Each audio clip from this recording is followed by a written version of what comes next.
So the next one is a Cameron Flora Park. Cameron Flora Park. I'm hesitating between the must-see and a top pick. I'm just gonna put it in a must-see at the moment.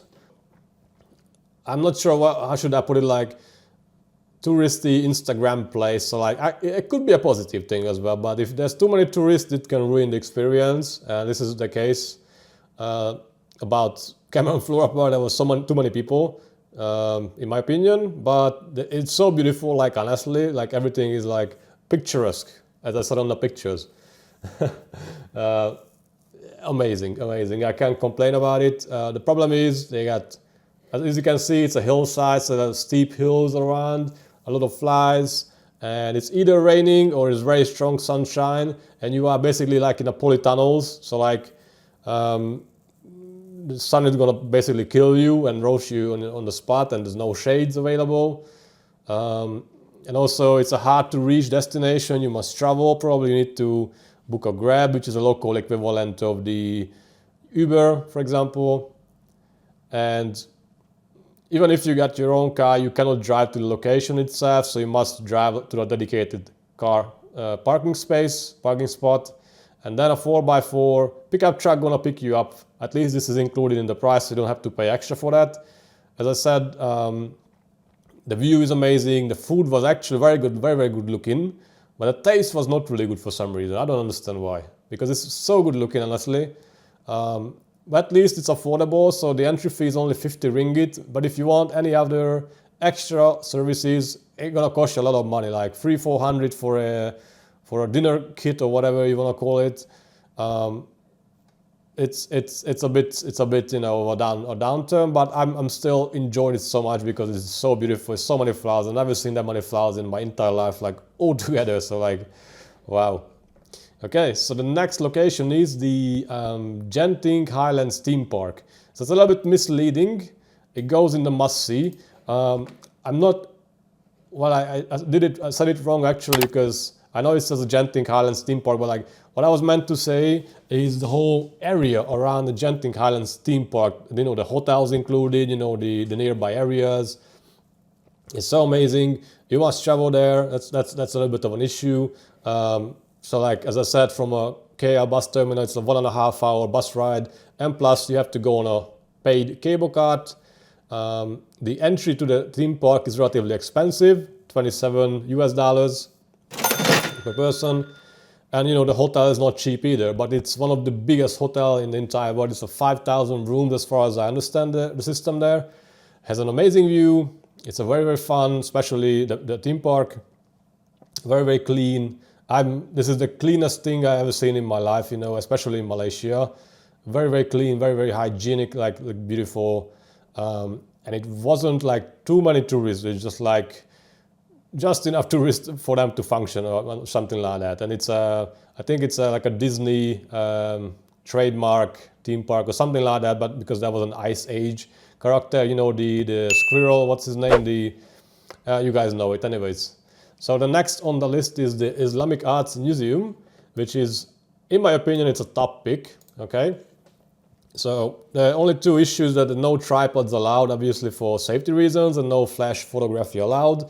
So if this is your thing, then you know you're gonna have a disappointment, like a bad time.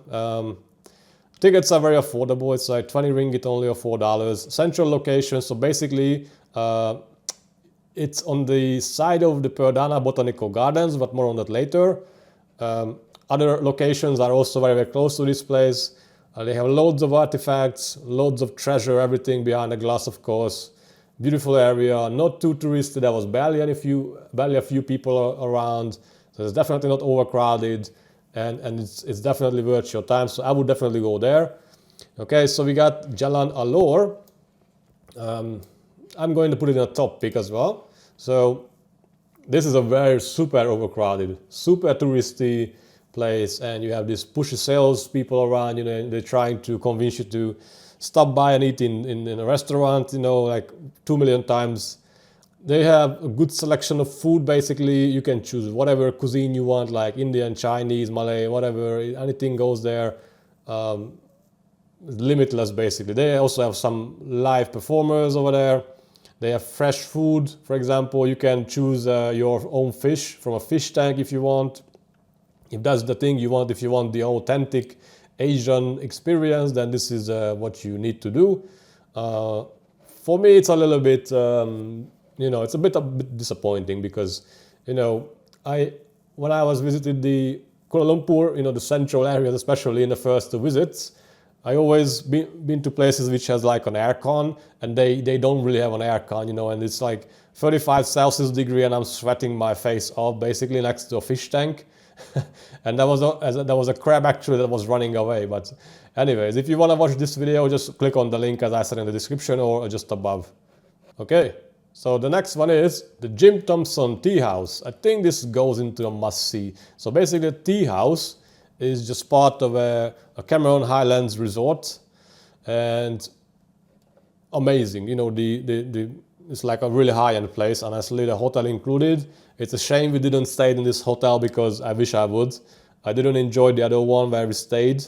This one looks so much better, so much better. But of course, the price was like 5 times higher. So, that's why I haven't picked this location in particular. As I said, it's very expensive. Well, maybe if you just request, like a tea with a few snacks or something, then it's relatively affordable, like 120 something ringgit maybe. It's like, I don't know, like $30 or something like that. But if you want to stay in the hotel, wow, that's a different story. So the view is stunning. On the opposite side, there's an actual golf course. A lot of flowers, really, really beautiful, very peaceful atmosphere. It's a European style, and also you got the European comfort around. There's no dress code in the tea room as far as I'm concerned. So anyone can just hop in with a short on. Well, that's it about it. So then we got the KL 360 Tower. So I think this is going to be a must-see location, in my opinion. Okay, so the KL 360 Tower is more than just a tower, obviously. So the area around it is also really nice. You can also have a dinner or maybe a lunch in a tower. So it's like an all-you-can-eat buffet. However, it's really hard to book since their website is not really functioning, recently at least, and it's relatively expensive. So like I think one person was like 120 to 150 ringgit, and the food is not really good, honestly. So the food wasn't really as great as you could get in like other places like Gui Gui restaurant or like anywhere else basically in KL. It's still alright, but it's not that good. So, and you also have to pay extra for alcohol if you want, or other drinks that you want. So not everything is included. So they do the upsell, and they sold us, a bottle of red wine for, I don't know, like 120, 150 ringgit, which is, I think it's overpriced, and it wasn't even that good basically. But this location I think it's much better deal than the Petronas Towers, because you can stay there for 2 hours.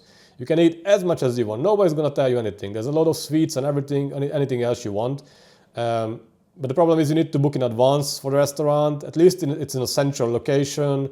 They have like a yearly running events, by the way, and they also have banquets, and it's a memorable place. Like you're gonna enjoy, I'm pretty sure. So the next one on the list is the bird park. So the bird park, in my opinion, I think it's also a must-see. Relatively expensive, as I said, it's $18, 85 ringgits, but it's in a central location. It's in Petaling Botanical Gardens.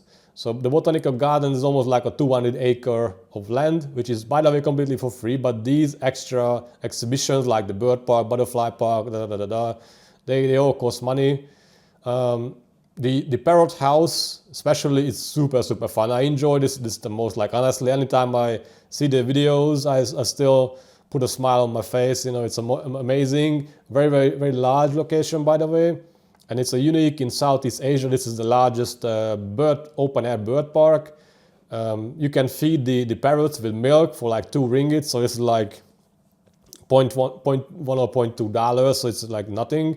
They have animal shows as well, so they have all kinds of entertainment sources, and it's close to other locations. This is a really central area in Kuala Lumpur. So